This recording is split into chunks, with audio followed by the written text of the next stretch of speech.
আন্তর্জাতিক ক্রিকেট কাউন্সিলের চেয়ারম্যান জয় শাহকে ঘিরে বিভিন্ন সময়ে একাধিক বিতর্ক ও সমালোচনার জন্ম দিয়েছে।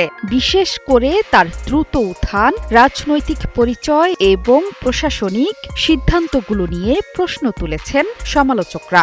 সমালোচকদের একটি বড় অংশ দাবি করে আসছেন, ভারতের ক্ষমতাসীন দল বিজেপির শীর্ষ নেতা অমিত শাহের ছেলে হওয়ায় ক্রিকেটে বিশেষ সুবিধা লুফে নিয়েছেন তিনি। 2019 সালে ভারতীয় ক্রিকেট বোর্ডের সচিব এবং পরে আইসিসির চেয়ারম্যান পদে তার নিয়োগকে স্বজনপ্রীতি বা রাজনৈতিক প্রভাবের উদাহরণও বলছেন বিরোধী রাজনীতিকরা।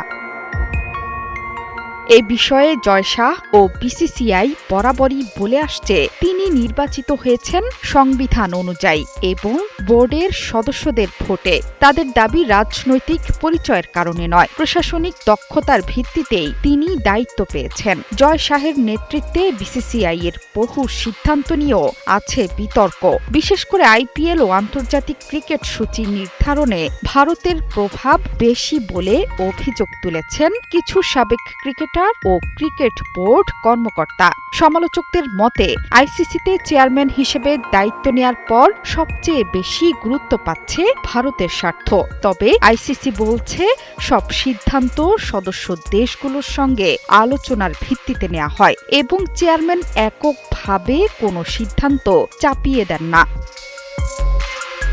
2019 সালে জয় শাহের বিরুদ্ধে একটি সংবাদ মাধ্যমে তার মালিকানাধীন প্রতিষ্ঠানের আয় বৃদ্ধির তথ্য নিয়ে প্রশ্ন ওঠে। বিরোধী দল কংগ্রেস সে সময় অভিযোগ তোলে, তার ব্যবসায়িক সাফল্যের পেছনে থাকতে পারে রাজনৈতিক প্রভাব। যদিও জয় শাহ এসব অভিযোগকে ভিত্তিহীন বলে দাবি করেছিলেন। শেষ পর্যন্ত এই বিষয়টি আদালতেও গড়িয়েছিল। পরবর্তীতে আদালতের নির্দেশে প্রতিবেদনটি সরিয়ে নেওয়া হয়। জয় শাহের পক্ষ থেকে বলা হয়, তার ব্যবসা আইনানুগ এবং আয় সংক্রান্ত তথ্য বিকৃতভাবে উপস্থাপন করা হয়েছিল। 2024 সালে আইসিসির চেয়ারম্যান হিসেবে দায়িত্ব নেয়ার পর ক্রিকেটের ভবিষ্যৎ কাঠামো, 3 ফরম্যাটের সূচি ও বিশ্বকাপ ব্যবস্থাপনা নিয়েও বিতর্ক তৈরি হয়েছে। কিছু দেশ মনে করছে, বড় বোর্ডগুলো বিশেষ করে বিসিসিআই আইসিসিতে অতিরিক্ত প্রভাব বিস্তার করছে।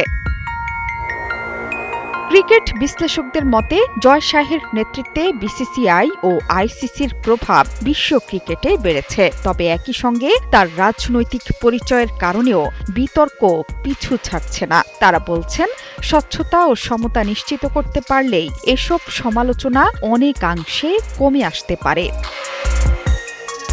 জোহরা চৌধুরী সেতু, ৭১।